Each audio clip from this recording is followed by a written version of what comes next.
A very good morning to all of you. आज हम चर्चा कर रहे हैं रिसर्च एंड पब्लिकेशन एथिक्स, जो मेरा टॉपिक है।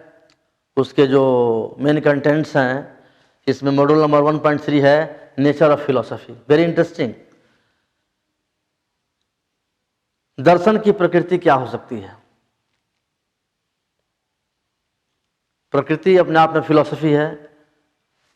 तो इस नेचर ऑफ फिलॉसफी में टोटल यहाँ पर नेचर ऑफ फिलॉसफी के जो टाइप्स हैं, जो काइंड्स हैं, जो पार्ट्स हैं, जो सेगमेंट्स हैं, जो सेक्शंस हैं, वो 19 हमने यहाँ दिखाया है कि फिलॉसफी की प्रकृति, फिलॉसफी की कैरेक्टरिस्टिक्स क्या हो सकती है। तो अभी 1 बाय 1 मैं 19 को रीड कर रहा हूँ। इसके बाद 1 बाय 1 हम इसको एक्सप्लेन करेंगे। पहला हमारा है, जिसको हम बोलते हैं स्पिरिचुअलिज्म, जिसको हम कह सकते हैं कि spiritual wellness. Spiritual wellness. Second जो है originated from spiritual discontentment. Third जो है near to life. Fourth religious liberalism. Fifth ignorance the reason of bondage. Six based on psychological bondage. 7 harmony of religion and philosophy. 8 allegiance towards the past. 9 ignorance as the cause of suffering.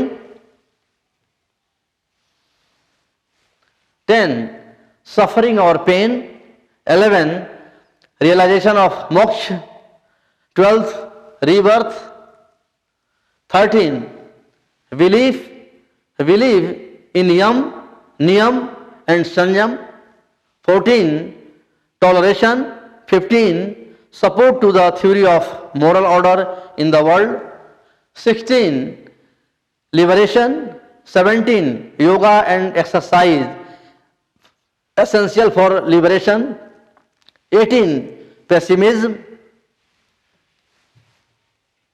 19 based on psychological effects. 20 believe in karma and transmigration. 21 intellectual coordinationism and progressiveness.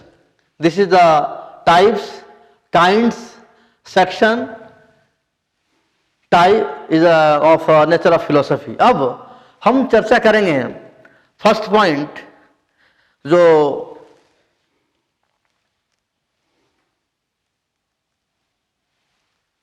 First जो हमारा point है वह हमारा है कि spiritual wellness. Philosophy की जो प्रकृति है, अगर हम आध्यात्मिक हैं, अध्यात्म से जुड़े हैं, आध्यात्मिक किताब पढ़ते हैं, आध्यात्मिक वातावरण में रहते हैं, तो निश्चित ही हमारा जो दर्शन है हमारा अच्छा होगा, हमारी क्वालिटी अच्छी होगी। तो इसमें हमें आध्यात्मिकता पर हमें ध्यान देना होगा। हमने देखा है कि ऐसा देखा गया है कि हमारे दुख का कारण, जैसे कि महात्मा बुद्ध ने भी कहा था कि हम अपने दुखों के कारण स्वयं हैं, हम अपने खुशी के कारण स्वयं हैं।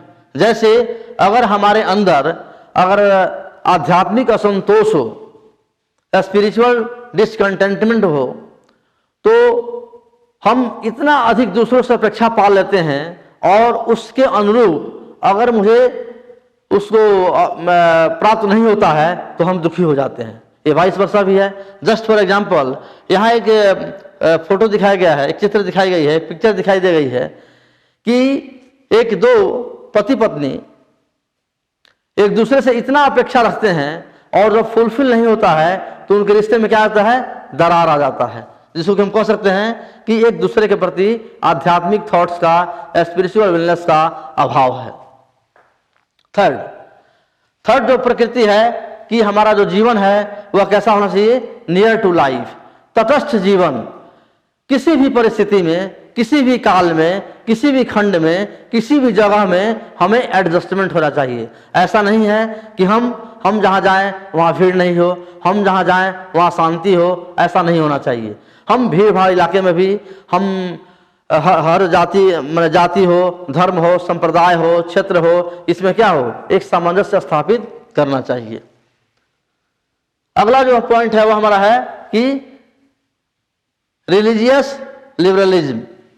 आपको जो हमारा धर्म है, हिंदू, मुस्लिम, सिख, ईसाई, पारसी, जो भी हमारे धर्म है, बौद्ध धर्म है, जैन धर्म है, उसके अंदर क्या होना चाहिए, धार्मिक उदारवाद का होना हमारा क्या है, दर्शन की प्रकृति है। जैसे कि आप जानते हैं कि विवेकानंद ने भी कहा था कि desire, ignorance and inequality, this is the trinity of bondage, जिसको हम बोलते हैं ignorance the reason of bondage. इसके अलावा हमारे जो बिहेवियर्स हैं, हमारे जो कैरेक्टर्स हैं, हमारे जो विजन है, वह किस पर आधारित होना चाहिए, बेस्ड ऑन साइकोलॉजिकल बॉन्डेज।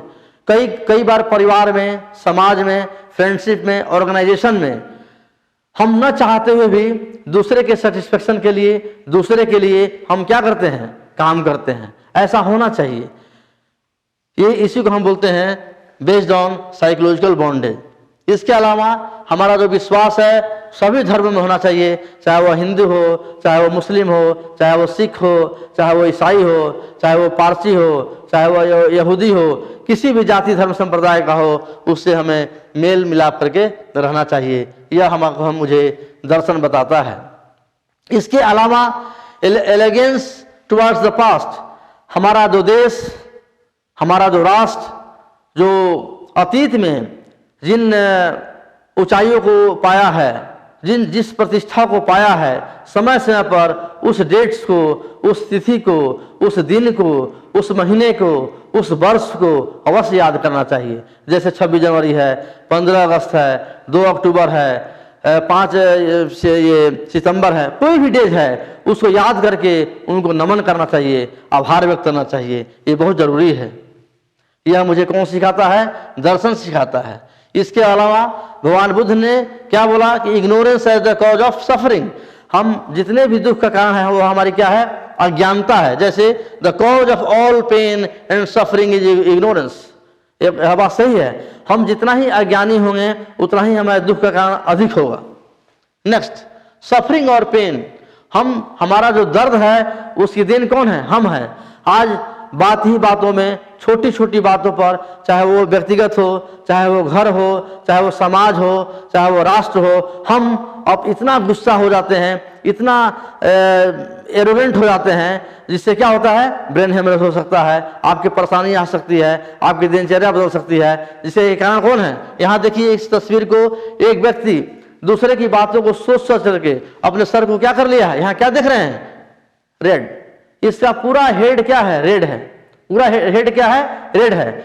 अगर आप कह सकते हैं कि इस हेड को किसने डाउन किया है, किसने रेड किया है, किसने गर्म किया है, स्वयं ने, तो मुझे इस पर विजय प्राप्त करना चाहिए। इसके अलावा रियलाइजेशन ऑफ मोक्ष, ये मुझे जानना चाहिए कि हम पैदा होते हैं, हम बड़ा होते हैं, हम काम करते हैं, समाज के उत्तरदायित्व से जोड़ते हैं, हम गृहस्थ, जैसे कि जो गृहस्थ आश्रम होते हैं, वानप्रस्थ आश्रम होते हैं, और उसके बाद हम क्या करते हैं, फिर इसके बाद हम मृत्यु को प्राप्त हो जाते हैं, यानी कि मोक्ष को प्राप्त हो जाते हैं। ये मुझे महसूस करना चाहिए। और पुनर्जन्म, हम जानते हैं कि पुनर्जन्म भी होता है। इसके अलावा हमको यम और नियम का जो सिद्धांत है, जो प्रक्रिया है, जो व्यवहारिकता है, उसमें विश्वास करना चाहिए। अगला पॉइंट है नेचर टॉलरेशन, हमारे अंदर सहिष्णुता भी होनी चाहिए, सहनशीलता भी होनी चाहिए। जैसे हम जहाँ जिस मोहल्ले में रहते हैं, जिस परिवार में रहते हैं, जिस संस्थान में नौकरी करते हैं, उसमें एक सामंजस्य हर वर्ग के लोग हैं, हर जाति के लोग हैं, उसमें मुझे एक सहनशीलता होनी चाहिए, सभी धर्मों का आदर करना चाहिए। यह जो है हमारा कौन सिखाता है, फिलोसफी। दूसरी बात कि हमारा जो सपोर्ट ऑफ थ्योरी है वह मोरल ऑर्डर होना चाहिए, what is right, what is wrong. हमेशा हमारा जो जजमेंट है वह नैतिकता के आधार पर होना चाहिए। मुक्ति, आजादी भी बहुत जरूरी है। आपने देखा होगा कि एक मुझे अभी कविता याद आ रही है श्री मंगल सिंह सुमन का, कि जिन्होंने लिखा है कि एक चिड़िया कभी नहीं चाहती है कि वो पिंजरे में बंद रहे। उसकी इच्छा क्या है, जिसको कि श्री मंगल सिंह सुमन ने अपनी कविता में उद्गार व्यक्त किया है कि हम पंछी उन मुक्त गगन के पिंजर बद्ध न गा पाएंगे, पुलकित पंख कनक तितलियों से टकराकर पुलकित पंख टूट जाएंगे।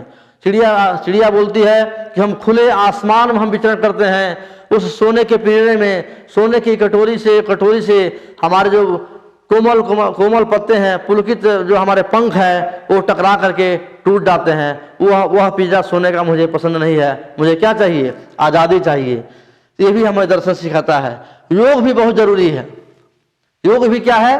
हमारा फिलॉसफी की प्रकृति क्या है? योग। आज आपने देखा होगा कि पूरे विश्व में ये जो 21 जून को योग दिवस मनाया जाता है, अंतर्राष्ट्रीय योग दिवस मनाया जाता है।